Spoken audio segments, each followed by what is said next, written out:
O senhor falou sobre a história do paraíso, tal, a história que a gente conhece, tal. E essa palavra história, o senhor usou a palavra história do paraíso. Me veio à cabeça a Bíblia, não é?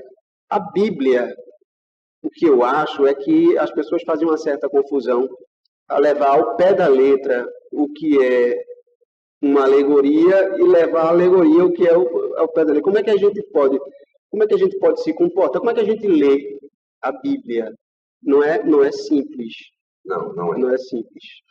Veja só, em se tratando da palavra de Deus, ela pode te salvar ou ela pode te condenar a partir do momento da tua perspectiva de interpretação. Sim.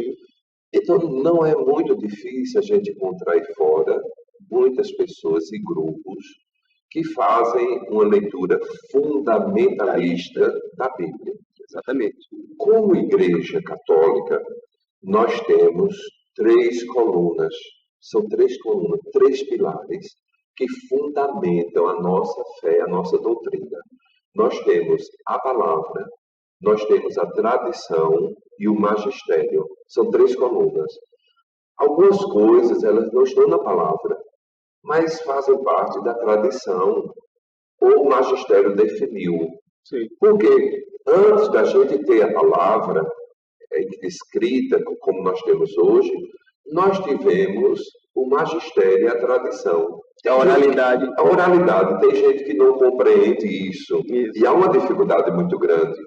Então, antes da gente ter a palavra, nós tivemos a tradição e o magistério da nossa igreja, que definiu, inclusive, o que era ou não palavra inspirada e compondo, fazendo parte do grupo dos livros bíblicos. Então, veja só, enquanto a gente trata de igreja católica, apostólica romana, a gente precisa ter essa noção. São 3 colunas que vão fundamentar a nossa fé.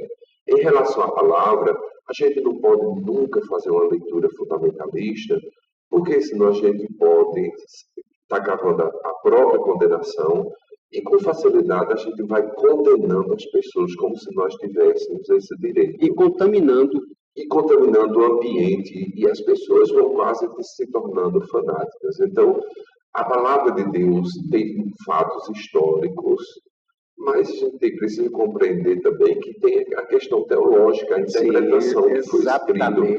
Esses dias eu estava dando uma palestra lá no Arruda, o SCC, e não é muito difícil. Pega, por exemplo, o livro do Gênesis. Aí eu digo, olha, você lá está a criação.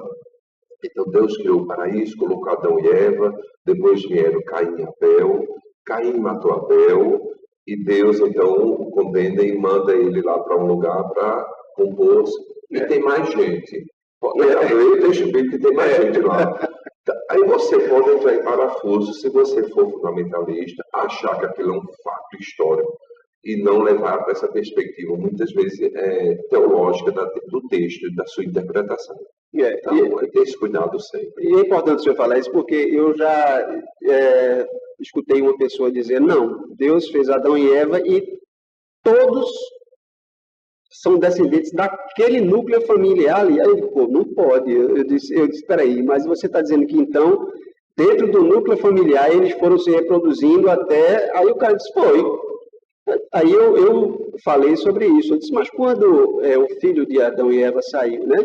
Sim. Caim. Encontrou mais gente. Encontrou mais gente. Quer dizer, pode ser a família inicial, mas a criação não parou ali, não é? Já que encontrou mais gente... Não é? A história precisa começar. Exatamente. Enquanto fé, enquanto católica, a gente não tem dúvida que Deus que cria tudo. Certo. E começa, então, o paraíso, Adão e Eva, para dar o pontapé inicial da Bíblia. Precisa começar em algum lugar. Então, os pais. Então, começa dali, teologicamente falando, sim, é a nossa origem. Mas a gente precisa ter sempre esta compreensão da Bíblia a partir da perspectiva teológica. A gente precisa compreender o contexto.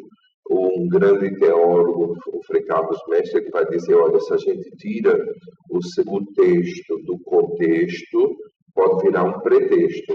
Às vezes, um texto fora do seu contexto pode nos levar a um erro gravíssimo de interpretação. E isso é que assusta um pouco quando a gente vê o que está posto aí, né?